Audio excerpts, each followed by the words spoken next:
Okay, we're back in work on this thing. We got the compressor off, which I'll show you in a minute. You're wondering where the dryer's at. Yeah, the dryer's right there. You gotta finish taking the rest of this damn undercarriage off.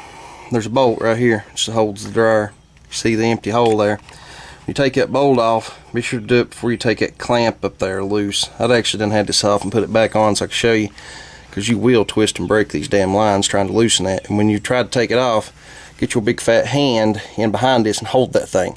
As you twist and break these lines, you're putting a condenser on it, and you don't want to do that either. So like I said, I put it back together haphazardly just for video purposes, but you get the point. But anyway, that's where the dryer's at. The compressor is off.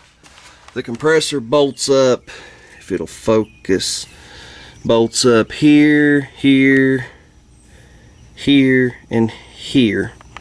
It hangs over this bolt. It's got a piece on it, which I'll show you, and it's got the world famous stretchy belt, as they call it, which I don't see it being stretchy, but anyway, it just wedges in there. There's no adjustment whatsoever, runs straight off the crank.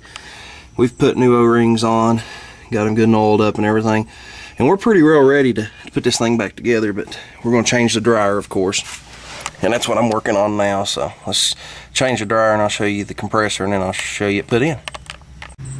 Okay, I told you I'd show you the compressor. Now here's the 4 holes I showed you. Tink, tink, tink, tink. This little hoop right here, which looks like it'd be something, you know, you can adjust it with or whatever. That hangs on a bolt. That's the aid in putting it on. And so you can tilt it up, get the belt on, and then you pull it down and you put the bolts in. Kind of weird, but I'll try to show it to you once to put it on. There's no way in the world to show you putting it on, but it's actually one of the easiest compressors because you don't even have to take the belt off. You do, but you get the point. You'll see in a minute. Well, we shut the vacuum off the gauges to make sure it's holding, and we're holding good. We're drawing on the high and the low side because it's an expansion valve system. A lot of people don't, and you don't get a good vacuum on the system, but we're holding, and that's what matters. So we're going to open these both back up. We're going to let this go a little longer, but I'm going to tell you a little something about these Mazdas. Actually, it has to do with the type of compressor it's on it. We're not going to go there because I'm going to disclaimer this information and tell you to never do what I'm fixing to tell you. Well, on these, it's always a good idea if you're a trained professional, not the novice at home, because a novice at home, you're going to hurt yourself badly. I'll just tell you, you're going to hurt yourself. On these, you actually go, the first gas you put in the system is in this, in the high side. Big no-no, never do that. But anyway, you add gas on the high side until you get about 14-15 PSI showing on the low side. You do that on purpose. There's a reason for it. If you don't do it, all is not lost.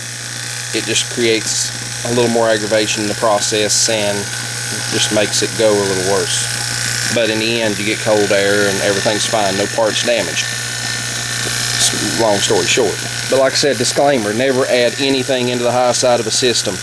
Never, ever, ever. Unless you know what in the hell you're doing. This is actually in the Mazda shop manual for all you doubters. Go look at it. It's in there. It's an 08 Mazda 3. Service procedures for air conditioner. It's in there. I don't remember exactly what it says. It'll tell you to add gas to 12, 13, 14, 15 PSI, something of that nature.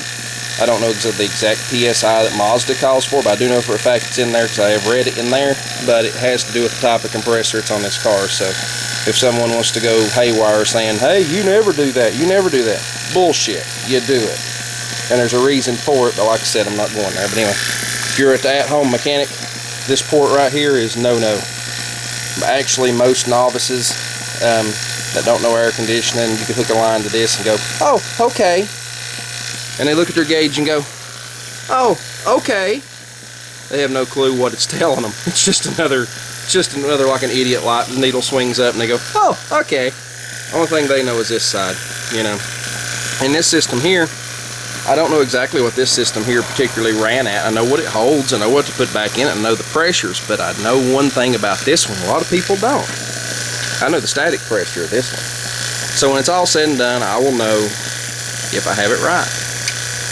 Which, you know, to you people that don't do air conditioning, you really don't, that don't tell you a whole lot. But anyway, we've had this pumping. I finished, once I got the lines back on it, even before I finished putting everything back together underneath the car, I've had the vacuum pump running, so we're good there. we're gonna let it run a few more minutes, and we'll have our half hour, 45 minutes in. We'll get us something to drink, get another camera for the battery. So I'll be back.